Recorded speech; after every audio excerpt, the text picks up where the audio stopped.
ইচ্ছে হলো বাড়িতে বসে রেস্টুরেন্ট স্টাইলের মটর পনির খাওয়ার। সুইগি খুলে দেখি দারুণ লেভেলের দাম। ওই টাকার মধ্যেই আমি নিয়ে এলাম বাজার থেকে পনির আর 50 টাকা কেজি মটর।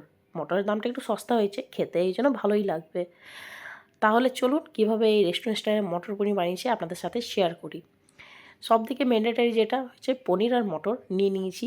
ফ্রিজে রাখা ছিল অর্ধেকটার মতন ক্যাপসিকাম, ও বেচারা কোথায় যায়, একেও এর মধ্যেই ঢুকিয়ে দিয়েছি। আর নিয়েছি ছোটো ছোটো করে কুচিয়ে রাখা পেঁয়াজ, নিয়েছি আরেক জায়গায় বড় বড় করে কেটে রাখা পেঁয়াজ, কয়েক কোয়া রসুন আর একটা আদা। আর নিয়েছি কাজু বাদাম। প্রথমে কড়াইয়ে দিয়েছি এখানে সাদা তেল গরম হয়ে গেলে এর মধ্যে পনিরগুলো দিয়ে বেশ ভালো করে এপিট ওপিট লাল করে ভেজে তুলে নেব। পনির ভাজা হয়ে গেলে এর মধ্যে দিয়ে দেবো ছাড়িয়ে রাখা মটরশুঁটির মটর আর ক্যাপসিকাম, এটাও হালকা ফ্রাই করে তুলে নেব।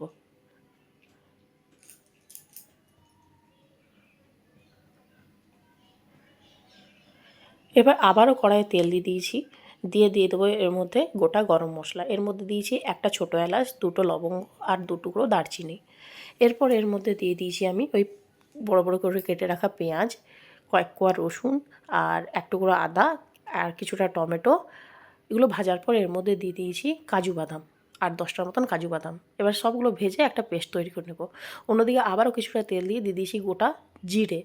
এরপর ছোটো ছোটো করে কুচিয়ে রাখা পেঁয়াজগুলো এর মধ্যে দিয়ে ফ্রাই করে নেব।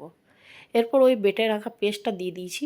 বেশ ভালোভাবে পেস্টটা এর মধ্যে দেওয়ার পর দিয়ে দেবো রোজকার মশলা, হলুদ গুঁড়ো, জিরে গুঁড়ো, ধনে গুঁড়ো, লঙ্কার গুঁড়ো, দিয়ে দিয়েছি স্বাদ মতো নুন আর চিনি।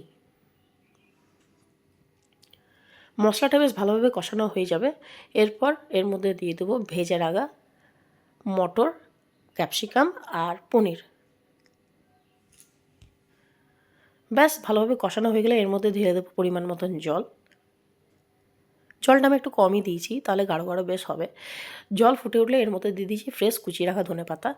চাইলে আপনারা আমুলের ক্রিমও দিতে পারেন, আমার বাড়িতে ক্রিম নেই। ব্যাস রেডি রেস্টুরেন্ট স্টাইলের মটর পনির। খেয়ে দেখুন তো কেমন লাগে খেতে।